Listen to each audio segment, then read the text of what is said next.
Rolling. Hello, Hays County. My name is Ruben Becerra, and I am your county judge. But tonight, I come to you as your Emergency Management Director. Alongside me here, we have Alex Villalobos, who is our Emergency Management Coordinator. Alex, would you like to tell us a little bit about what your job is? Today, as the coordinator, my job is to help coordinate and facilitate all the response with regards to emergency management. Currently, the incident that we are dealing with is COVID-19 response to our county. We're currently collaborating with many different government officials.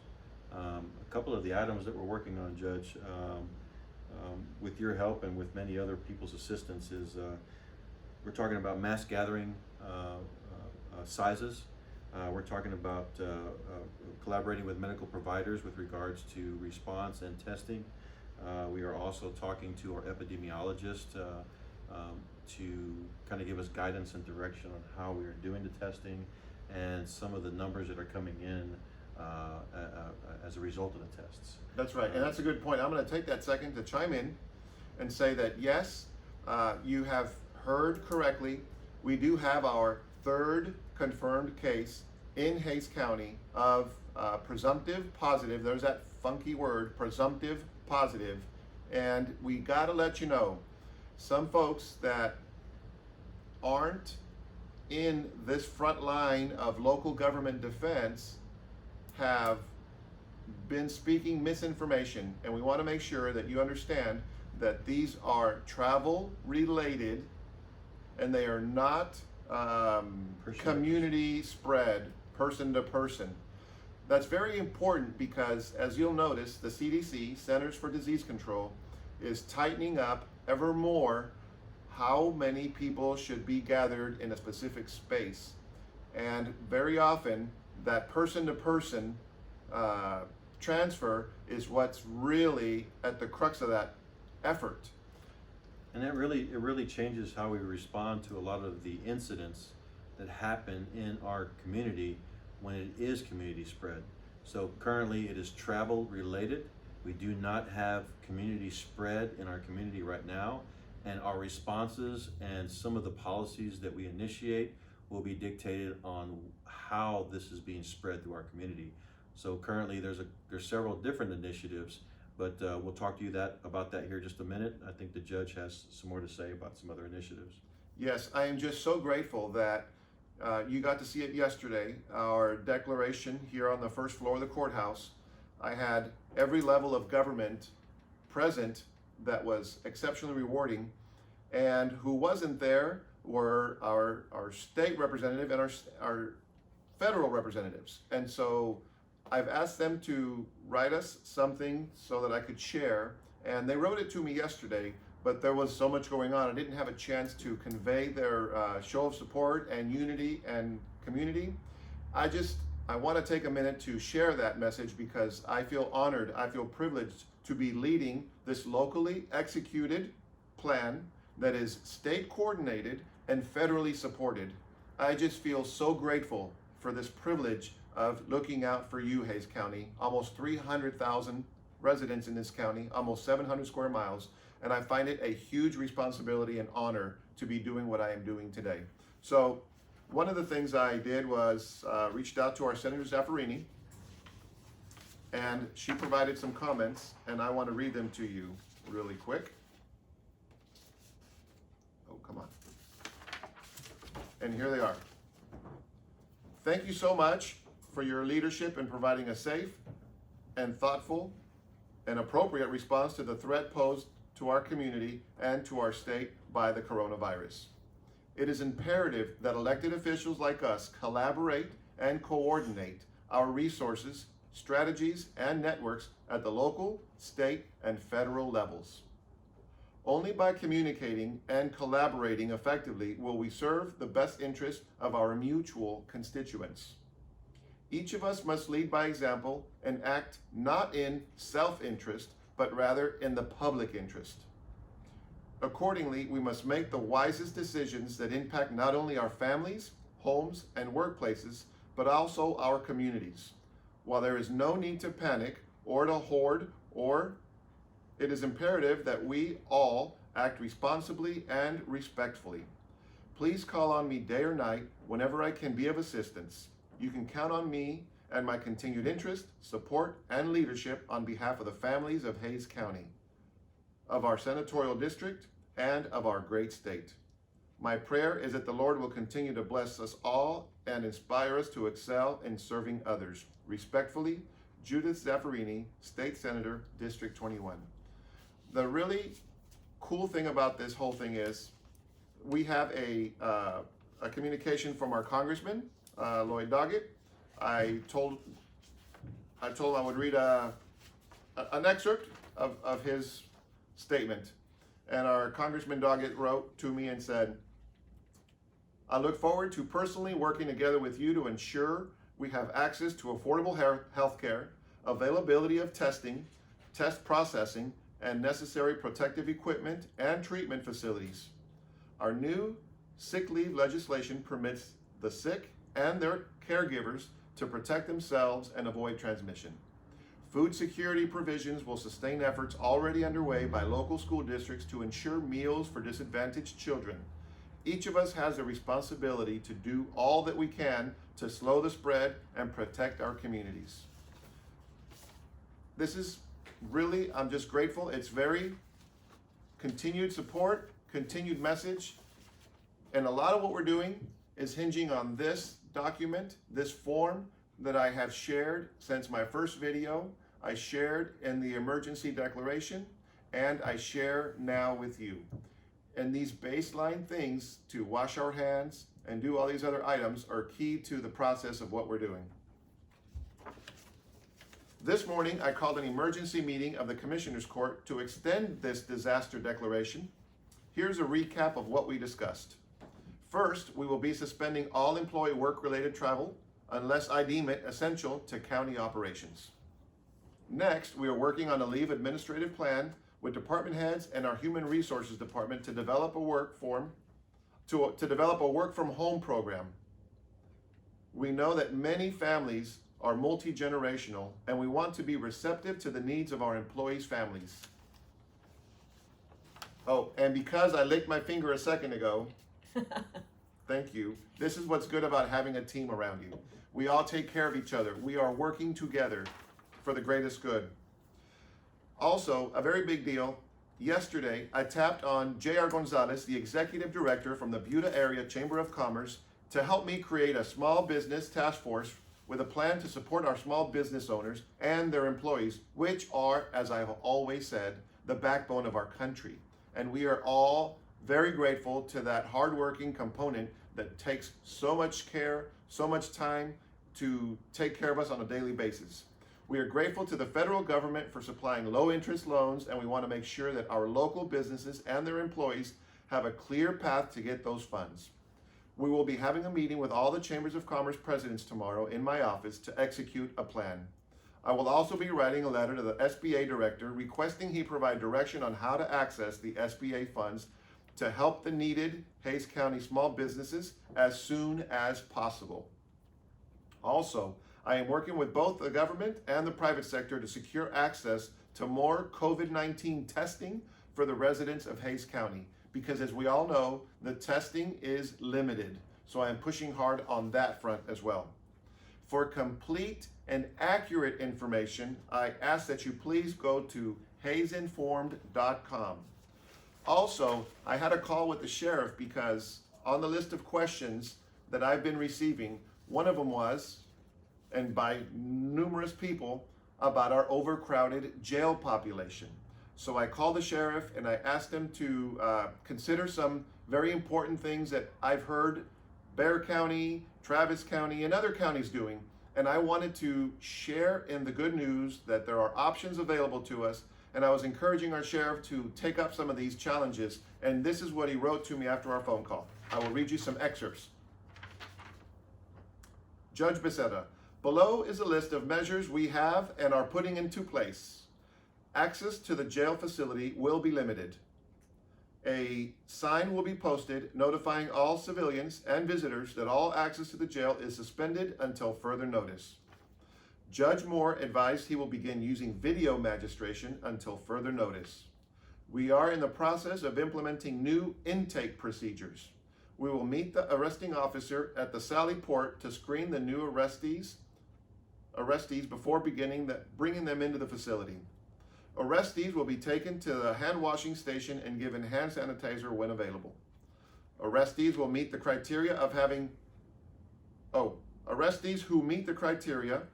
having a fever or showing symptoms of COVID-19 will be diverted to the hospital.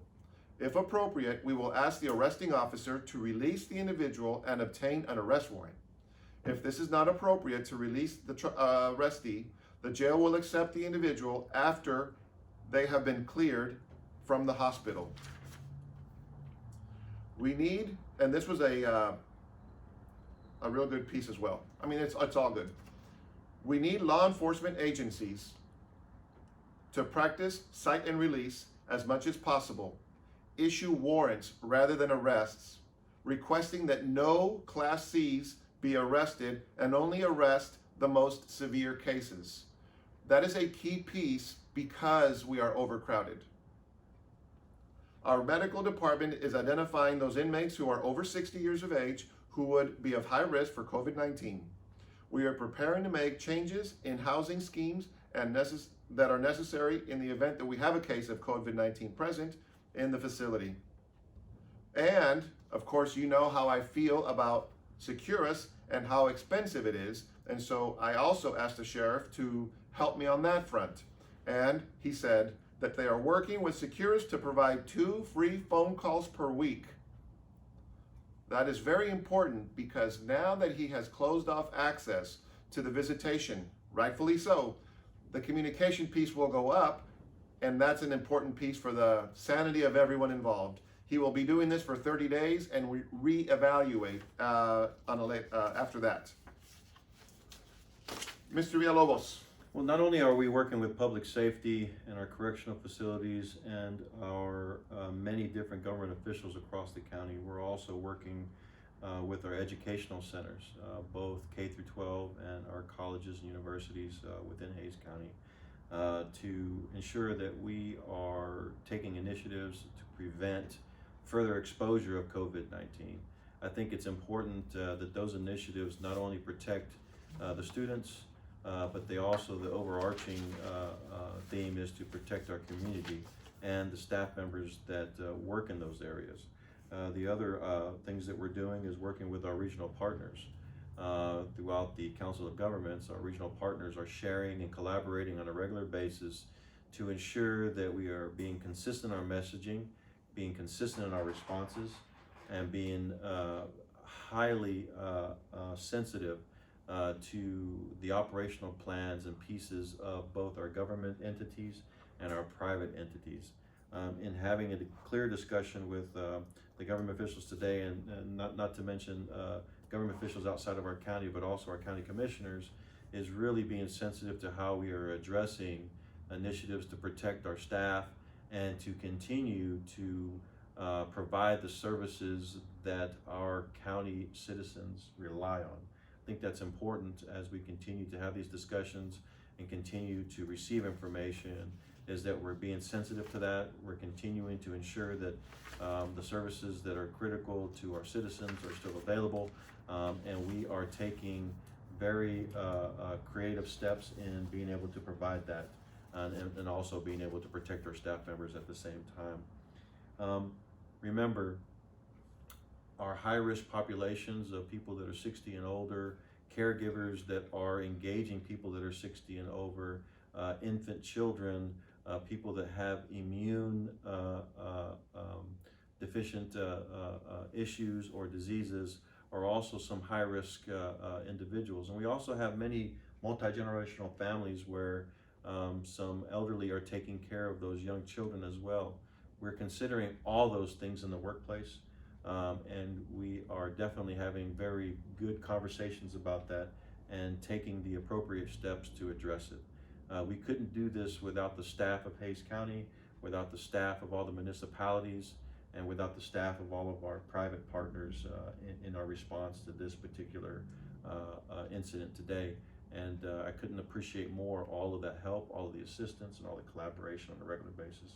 We are genuinely grateful. I am so glad Alex brought that up. Every single municipality that we have reached out to, that we have been coordinating with, has been exceptionally supportive, receptive, and willing to work with us on every front, on everything, and we're very grateful to that. Our county government, I've been your county judge for 1.5 years, and let me tell you, I have never felt more united than we are right now, and I am just eternally grateful to all of our department heads, to everyone, including our commissioners court, that has a hand in this.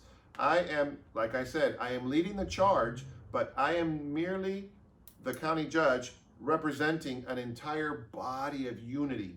And I am just so humbled and so grateful that we have such collaboration. It is truly a blessing. I want to add one more thing. When spring break is over, we already hear of schools not coming back online yet. Many people depend, with food insecurities, as our congressman said in his message, many people depend on the school system for childcare and for nutrition. And so I have committed to working with Jessica Mejia, who is our Complete Count Committee coordinator for Hays County, among other things. And I want to help her count and gather all of our resources that are charged with helping feed our community, so that when school is out and these people are hungry, we can work with our superintendents, our school board members, and everyone else involved in all the organizations that touch that space, so that we could provide the meals that are so essential to daily life for very many people. Mr. Villalobos, is there anything else that we need to talk about? Well, we had some questions from the community that I think are vital that we continue to try to answer, or at least direct to where you can receive the information that you need with regards to those questions. One of the questions, Judge, was talking about some of our small business owners, such as some of our drivers as well, Lyft drivers. Currently, a lot of the response to this has limited their ability to make a living. That's right. And I know that you have reached out and spoken with the with the business community and have a response on how we're going to address that in the future. And I can recap on that. I read it earlier, but I have reached out to the BUDA Executive Director, Chamber of Commerce Executive Director, J.R. Gonzalez, and he is working with all the other chambers in the county, along with Jason from the Greater San Marcos Partnership, and we are coming together to specifically focus on helping the small business owner and the employee. So that, I feel I will have a more definitive answer, but I will create a seriously clear, concise roadmap in the very near future. Tomorrow at 4, we're going to meet in this office, and I think by 5:30 or 6, I will shoot another video to tell you more completely all the details about that question. It says, how long until tests are ready, since government is speeding up the process? That's right. That's a good question. We hear this at every level, speeding up the process, but nothing has changed. And so I'm not being a negative Nell or a Debbie Downer. My point is, we aren't in a place where if I want to be tested and I don't have all the symptoms, I can be tested. So I am pushing hard to provide pressure to the private industry, to the private labs, so that we could accelerate that, so that we could have more tests available to the residents of Hays County. On it. We are on it. So currently the way the testing operates is if you show certain criteria that have been listed by and collaborated upon by several different government agencies, when you call your provider, they will do an assessment over the phone and they will provide guidance to you on what your next steps are, whether it's to be tested or to continue forward to a medical provider that can do a more specific testing for you. So we're doing that for individuals that meet the criteria of being exposed, or high risk individuals. And again, a lot of those criteria are fairly standard. Yep. It's people over 60 years old, people that have immune disorders or immune deficient disorders, people that have come from the affected area because of travel. 100.4. And There are some specific criteria that are out there, but I think that's better left up to some of our professionals that That's give right. guidance for medical providers that will give you those specific guidance. What other questions do we have? We also have, are enough tests available in Hays County, and if not, will they be available? I think you touched on that. We're currently working with both the medical providers on the public side and also on the private side, and other manufacturers to provide an increased number of opportunities for testing. This is a nationwide issue, and we are utilizing guidance from many different organizations to address that, and to be creative on how we're going to bring some of those private organizations in to speed up the process for access to testing and access to the results in an efficient and expedient manner. Again, if you are one of those individuals that has been tested by a private provider, remember to communicate that information to Hays County, to our epidemiologist, and ensure that that information is shared so that we can track that. Those numbers and that information is critical to the response, and it's critical to lessening further exposure to other members of our community. The other items are all stores need to close their doors and do curbside pickup only. Is that a direction that we're taking? No. It's not, and I think currently, remember that all of our confirmed are travel-related confirmations of COVID-19. We do not have any confirmation of person-to-person spreading, although if you've seen some of the initiatives to lower our thresholds for mass gatherings and address some of the most internal operational plans from some of our private organizations and our government agencies, we are taking steps to provide the safety and confidence for you to continue using services, especially some of the providers for groceries and food and other resources that our people need. Remember, we don't. There's not necessary to stockpile. Remember that if you're taking too many and someone does need it because they need to address an illness, then those items are not there for them to use. So we want to be able to take our fair share, but at the same time allow items to be available for people that are going to need it. Also, social distancing. Right now, you've addressed it again with a lot of our leave policies. We are creating initiatives both internally and externally to ensure that we are maintaining social distancing best practices, keeping our distance away from each other, fist bumping, Or elbow bumping, or maybe even we're doing these foot numbers taps. too. So just, I know it's cultural that we want to greet people, but in light of the current issues, let's be very cognizant and vigilant on how we are communicating with people. We're keeping our distance, and we're definitely being vigilant on the people that we're around. If they're showing any symptoms or you feel that you need to keep distance, then it's acceptable to do that. Take care of yourself and take care of others. Have we covered everything? Sorry this video is long. We're working hard at providing all the information we can to you. Our goal is transparency, facts, remain calm. We're working feverishly. No, that's not a good one. We are working diligently with all of the other municipalities to support you in every way possible. We are your local government. We are on our job. We are giving you the right information.